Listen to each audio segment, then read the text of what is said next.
Halo, selamat pagi Grade 12. Apa kabar kalian hari ini? Semoga kalian tetap sehat dan bersemangat ya. Walaupun kalian sekolahnya terpisah nih, ada yang secara onsite maupun secara online. Kita akan mulai pagi hari ini dengan ucapan syukur, dan kita akan mempersiapkan hati kita untuk memulai hari ini dengan devotion. Sebelum kita mulai devotion kita pada pagi hari, Miss Ruth mengajak kita semua untuk bersatu di dalam doa ya. Mari kita berdoa. Bapa dalam surga, kami mengucap syukur karena pada pagi hari ini Tuhan masih berikan kami kesehatan, kekuatan, nafas kehidupan, dan kepercayaan untuk masuki hari yang baru. Ya Bapa, kami akan mulai segala aktivitas kami di hari ini. Sebelumnya kami mau duduk di kaki Tuhan, mendengarkan apa yang menjadi isi hati Tuhan. Dan biarlah firman-Mu ini boleh mengubah kami, firman-Mu ini boleh menolong kami untuk hidup benar seturut dengan kehendak-Mu. Persiapkan hati kami Bapa, kami mau sambut firman-Mu dengan hati yang bersyukur. Dalam nama Tuhan Yesus kami berdoa, amin. Oke, grade 12. Pada hari ini kita akan masuk ke kitab yang baru ya. Devotion kita akan masuk ke kitab yang baru, kitab setelah kitab Nehemia, yaitu tentang kitab Esther. Ya, hari ini kita gak akan bahas cerita tentang kitab Esther yang sangat luar biasa. Nah, Miss Ruth hanya akan memberikan gambaran overview apa yang melatar belakangi sih dari kisah Esther ini, dan kurang lebih apa sih isi dari kitab Esther ini. Nah, sebelum Miss Ruth menjelaskan, kita akan dengarkan sama-sama dulu ya overview dari kitab Esther melalui video Bible Project berikut. Selamat menyaksikan. Ini adalah salah satu kitab yang sangat menarik dan tidak biasa dalam Alkitab. Kisahnya terjadi sekitar lebih dari 100 tahun setelah pengasingan bangsa Israel dari tanah perjanjian ke Babel. Dan meskipun beberapa orang Yahudi telah kembali ke Yerusalem, ingat Ezra dan Nehemia, namun banyak juga yang tidak. Jadi kitab Esther berkisah tentang komunitas orang Yahudi di kota Susan, ibu kota dari kerajaan Persia kuno. Tokoh utama dalam kitab ini adalah dua orang Yahudi, Mordekai dan keponakannya bernama Esther. Lalu ada Raja Persia yang suka mabuk-mabukan dalam kisah ini. Dan ada pejabat Persia yang bernama Haman, dia sangat licik. Nah, kitab ini sangat tidak biasa dalam Alkitab khususnya karena nama Tuhan tidak pernah disebutkan. Bahkan satu kali pun. Dan mungkin ini sangat mengejutkan bagi kita. Maksud saya, bukankah Alkitab ini tentang Tuhan? Tetapi ini adalah cara cerdas penulis yang tidak pernah diketahui identitasnya. Kitab ini mengundang kita untuk membaca sambil mencari keterlibatan Tuhan. Dan ada banyak tanda-tanda mengenai hal itu di banyak bagian dalam cerita. Kisah ini penuh dengan kutipan kebetulan yang sangat aneh dan pembalikan yang ironis. Dan semua itu memaksa kita untuk melihat bahwa tujuan Tuhan sedang dikerjakan dari balik layar. Mari kita selami kisahnya. Kitab ini diawali dengan Raja Persia yang mengadakan 2 kali perjamuan yang berlangsung selama total 187 hari. Dan semua itu bertujuan untuk memamerkan kebesaran dan kemegahannya. Pada hari terakhir perjamuan, Raja sangat mabuk dan dia meminta istrinya, Ratu Wasti, untuk tampil dalam pesta itu dan memamerkan kecantikannya. Ratu Wasti menolak dan dengan sangat marah, Raja menurunkan tahta Ratu Wasti dan membuat ketetapan yang konyol bahwa semua laki-laki Persia sekarang harus menjadi tuan di rumah mereka. Ya, begitu sedikit gambaran tentang isi dari kitab Esther ya anak-anak. Nah, kalau tadi kalian lihat ya, kalian dengarkan bahwa kitab Esther ini ditulis dalam konteks kerajaan Persia. Nah, kalau kamu ingat beberapa minggu terakhir kita tuh belajar tentang Ezra dan Nehemia. Mereka itu juga hidup pada masa pemerintahan kerajaan Persia. Nah, Esther ini juga sama. Tetapi kalau Ezra dan Nehemia itu adalah pada saat mereka kembali ke Yerusalem, sedangkan di kitab Esther ini adalah pada saat orang-orang Yahudi atau orang-orang Israel itu yang masih tertinggal di ibu kota Persia, yaitu kota Susan. Nah, salah satu orang-orang Yahudi yang masih ada di kota dari Persia itu adalah Esther. Nah, dan paling uniknya lagi, di sini Esther itu bukan hanya jadi orang biasa, tapi dia menjadi seorang ratu.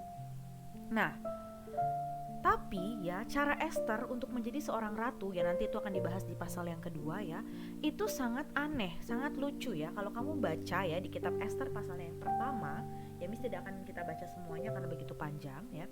Esther itu hadir karena ada satu ratu yang sebelumnya menjadi pendamping raja itu diturunkan tahtanya. Ya, ada di ayat 11 ya. Ia menyuruh mereka membawa ke hadapannya Ratu Wasti dengan mahkota kerajaan di atas kepalanya. Ratu cantik sekali dan raja hendak memamerkan kecantikannya kepada para pembesar dan semua tamunya. Tetapi ketika para pelayan itu menyampaikan perintah raja kepada Ratu Wasti, ratu tidak mau datang sehingga raja marah sekali. Ya, seperti yang tadi kamu sudah dengar di video bahwa kerajaan Persia itu sangat megah. Dia mengadakan pesta habis hampir kurang lebih 6 bulan. Nah, dalam pesta itu si raja ini mau memamerkan kecantikan ratunya, yaitu Ratu Wasti. Ya, di situ kita lihat bahwa keadaan raja itu sedang mabuk karena dia habis minum-minum. Nah, sekarang Mister mau bertanya ya, ketika Ratu Wasti menolak perintah raja untuk memamerkan dirinya, apakah yang dilakukan Ratu Wasti itu sebuah kesalahan? Ya, apakah sebuah kesalahan ketika Ratu Wasti menolak? Nah, ini bisa menimbulkan sebenarnya kontradiksi ya, tapi Miss tidak akan membahas kepada hal tersebut yang akan menjadi poinnya ya. Yang pertama mungkin dari sisi Ratu Wasti ya, mungkin itu suatu yang benar. Kenapa? Karena itu hal yang tidak baik dong, seolah-olah raja ini mau menyombongkan ya Ratu Wasti ini seperti sebuah benda yang dipamerkan kecantikannya dalam keadaan mabuk. Itu merendahkan harga dirinya si Ratu Wasti. Tetapi bagi raja itu adalah salah satu bentuk ketidaktaatan sebagai seorang istri kepada suaminya. Ya, tapi kita tidak akan bergulat di pembahasan tentang ini ya. Nah, di sini kalian lihat ya, tapi melalui kejadian ini, melalui hal yang dilakukan Ratu Wasti ya, kita tidak menghakimi dia salah atau benar, tapi melalui kejadian yang dialami Ratu Wasti ini, Esther ini nanti akan masuk. Ya, kalau kalian baca di ayat yang ke-19, ya di bagian yang terakhir dituliskan bahwa raja akan mengaruniakan kedudukannya sebagai ratu kepada orang lain yang lebih baik daripadanya. Ya, melalui peristiwa ini ya Ratu Wasti diturunkan dan muncullah ratu yang baru, yaitu nanti adalah Esther. Ya. Esther ya, dia ya datang sebagai dalam orang asing ya, di kerajaan asing. Dia orang Israel yang hidup di kerajaan asing dan dia naik menjadi ratu ya, orang yang dipercaya oleh raja. Dan dengan keberadaan Esther di kerajaan Persia ini, nanti dia akan menyelamatkan bangsa Israel, karena sempat pada masa itu nantinya bangsa Israel itu akan dimusnahkan ya, tapi karena Esther naik menjadi ratu, bangsa Israel bisa diselamatkan. Ya, kita melihat bahwa ini sebuah hal yang baik ya. Tuhan membawa sebuah kebaikan kepada bangsa Israel dengan dinaikannya Esther sebagai ratu. Tetapi apakah harus ya Tuhan melakukan gitu ya, memberikan kebaikan buat Esther dan orang Israel dengan cara yang sangat jahat itu atau kurang baik atau buruk ya? Haruskah Ratu Wasti itu diturunkan tahtanya dengan cara yang demikian supaya Esther itu naik menjadi seorang ratu? Ya, kalau kita lihat Ratu Wasti tidak sepenuhnya salah, karena dia sedang mempertahankan harga dirinya sebagai seorang wanita yang dalam tanda kutip sedang dipamerkan sebagai sebuah pajangan di depan tamu-tamu raja. Kita lihat ya bahwa Esther masuk dalam kerajaan dengan cara yang dalam tanda kutip kok malah mengorbankan orang lain yang hidupnya menjadi buruk karena ini. Ya, kok Tuhan seolah-olah menjadikan kebaikan melalui suatu hal yang buruk? Kenapa nggak langsung aja gitu loh hal baik? Kenapa harus ada keburukan dulu ditimpa oleh orang lain supaya ada kebaikan bagi orang yang lain, yaitu Esther di sini. Tapi anak-anak, ya Mister mau ajak kita semua flashback ya. Bukankah Alkitab penuh dengan cerita seperti itu ya?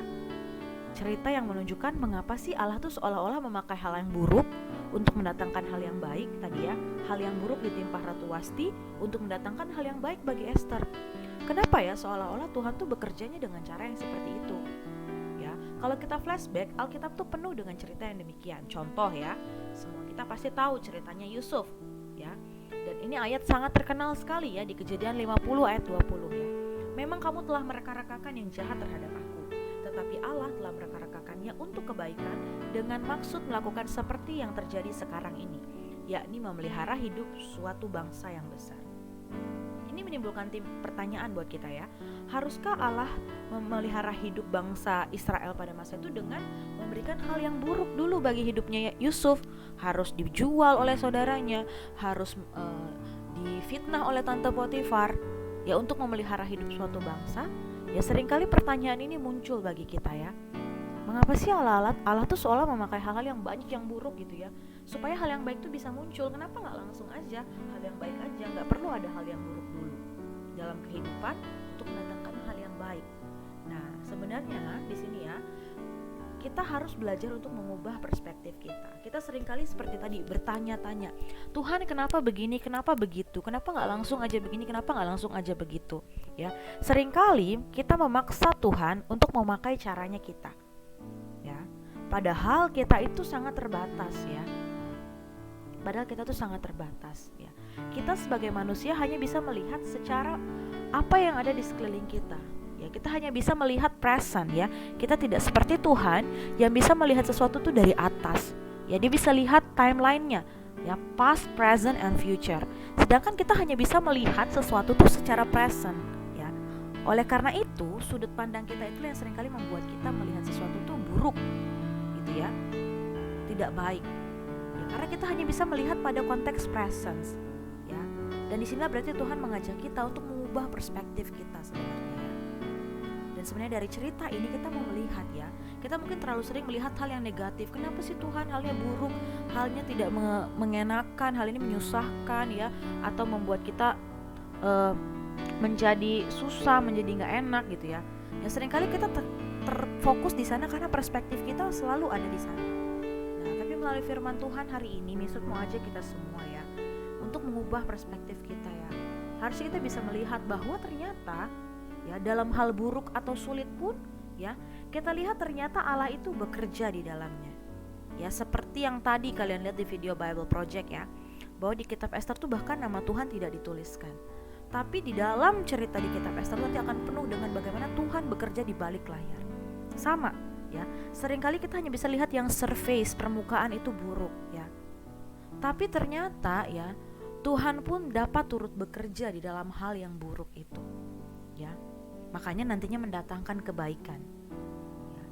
Kita lihat Tuhan aja mampu bekerja melalui hal yang buruk.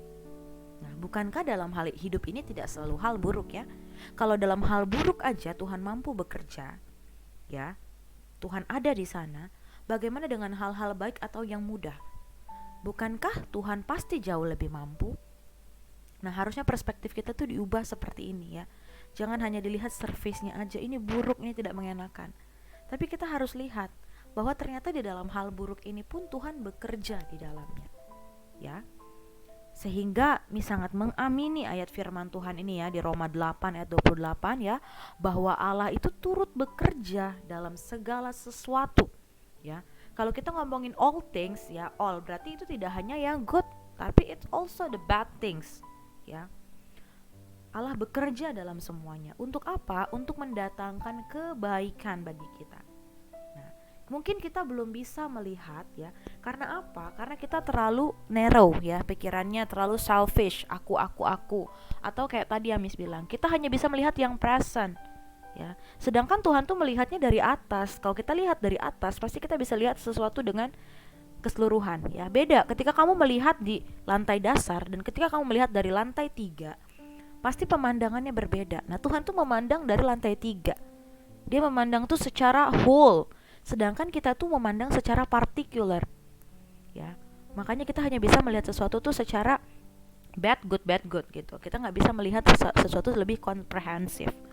Nah, oleh karena itu kita perlu terus meyakini dalam hati kita ya, bahwa Allah dalam segala sesuatu tuh pasti ada dan bekerja. Ya, bukan hanya fokus lihat yang buruknya, tapi lihat bahwa di sana pun Allah turut bekerja di dalamnya. Ya. Dan bukankah juga ya, Nak, dengan Kristus harus mati ya. Kalian tahu ya, kematian di salib itu pada masa itulah kematian yang paling kejam, paling memalukan. Ya. We see that a bad thing ya. Itu hal yang sangat buruk, hal yang sangat jahat. Tapi bukankah melalui kematian Kristus yang dengan cara begitu kejam itu malah memberikan kehidupan yang terbaik bagi setiap kita? Ya, we see, kita lihat ya, bahwa Allah turut bekerja dalam segala sesuatu. Ya, even in bad things or good things. Dan kalau Kristus tidak mati dengan cara yang paling hina ini, kita semua hidup dalam kematian kekal di neraka. Tapi karena Kristus sudah mati dengan cara yang paling kejam, paling buruk, itu memberikan hal yang baik buat kita, hidup yang kekal. So, apa respon kita seharusnya menghadapi hal ini ya? Yang pertama, respon kita ya, ini postingannya Miss beberapa hari lalu ya, ketika Miss dengarkan khotbah ya. Meski seringkali kita gak bisa lihat tangan Tuhan bekerja ya, kita kayak lihatnya buntu gitu ya, kok hal buruk doang datang ke hidupanku gitu ya. Mungkin kita gak lihat ya Tuhan tuh kayak kasih mukjizat buat kita. Tapi percayalah, Tuhan itu gak pernah tinggalkan hatinya buat kita. Dia gak pernah meninggalkan kita, hatinya selalu ada buat kita. Ya, Karena kita seringkali terbatas gitu ya melihat tangan Tuhan bekerja. Tapi satu hal yang pasti, hatinya tidak pernah hilang, tidak pernah pergi daripada kita. Dan itulah yang menguatkan kita. Oleh karena itu, respon kita selanjutnya adalah kita bisa menikmati proses yang Tuhan sediakan. Ya, kalau kita terlalu berfokus pada hal yang buruk, hal yang menyedihkan gitu ya, kita tidak bisa menikmati proses yang Tuhan sediakan. Dan dimana sesungguhnya ketika kita menikmati proses, disitulah kita bertumbuh. Dan yang terakhir adalah lakukanlah yang terbaik, ya. Do your best, giving your best, ya. Karena Tuhan sudah sediakan semuanya, Tuhan sudah berikan segalanya, ya. So kita hanya perlu memberikan yang terbaik, ya. Sebab sisanya adalah urusan Tuhan, pekerjaan Tuhan.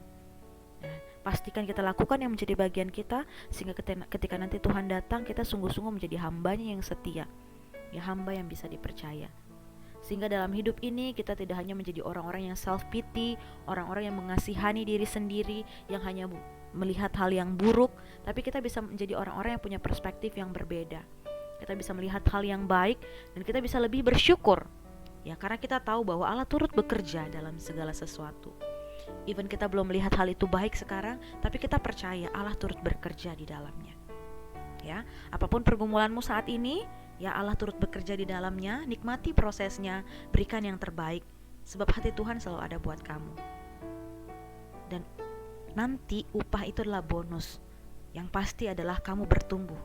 Itu yang paling penting. Ya, mari kita satu dalam doa, kiranya Tuhan menolong kita untuk melakukan yang terbaik, ya, sesuai dengan firman-Nya. Let's pray together. Bapak, terima kasih kami boleh kembali diingatkan oleh firman-Mu Tuhan, bahwa Engkau Allah yang turut bekerja dalam segala sesuatu. Bahwa dalam hal buruk pun Tuhan dapat bekerja, bukankah Tuhan jauh bisa lebih bekerja dalam hal-hal baik? Dan kami percaya itu Tuhan akan nyatakan dalam hidup kami, Tuhan. Berikan kami hati yang mau berespon dengan benar, Tuhan. Hati yang selalu percaya bahwa Tuhan tidak pernah meninggalkan kami.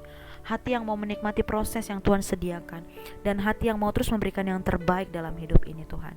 Sebab kami percaya bahwa Engkau Allah yang selalu ada dalam setiap hidup kami.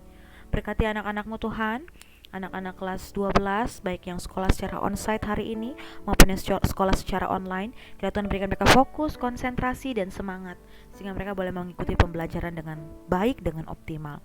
Berikan mereka juga kesehatan Tuhan di tengah cuaca yang sering berubah-ubah, yang membuat kami mungkin menjadi lemah tubuh. Kiranya Tuhan berkati Bapa setiap kami, biar kami boleh berhikmat dalam mengatur pola hidup kami yang sehat, ya Bapa. Kami juga mau berdoa untuk Bapak Ibu guru kami Tuhan, Miss dan Mister kami, di mana baru memulai program pembelajaran tatap muka, ada yang onsite dan ada yang online. Kiranya Tuhan berikan kekuatan untuk Miss dan Sir yang mengajar kami Tuhan, di mana mereka harus mengajar 2 kali, baik untuk yang di sekolah ataupun yang di rumah, dan mereka juga harus mengajar dengan menggunakan masker untuk yang onsite Tuhan, yang cukup melelahkan. Kiranya Tuhan berikan kekuatan, sukacita, dan pemeliharaan buat Miss dan Mister kami yang mengajar kami Tuhan, dan berikanlah kami anak-anak-Mu juga hati yang sungguh-sungguh mau belajar, menikmati berkat Tuhan, yaitu pembelajaran yang terbaik. Kami akan mulai hari ini Tuhan, kiranya Engkau menolong kami, memampukan kami melakukan apa yang menyenangkan hati Tuhan. Dalam nama Tuhan Yesus kami berdoa dan kami mengucap syukur. Amin. Oke, thank you semuanya grade 12. Kiranya firman Tuhan boleh menguatkan kamu semua. Selamat memulai aktivitas hari ini, tetap lakukan yang terbaik. God bless you all. Bye-bye.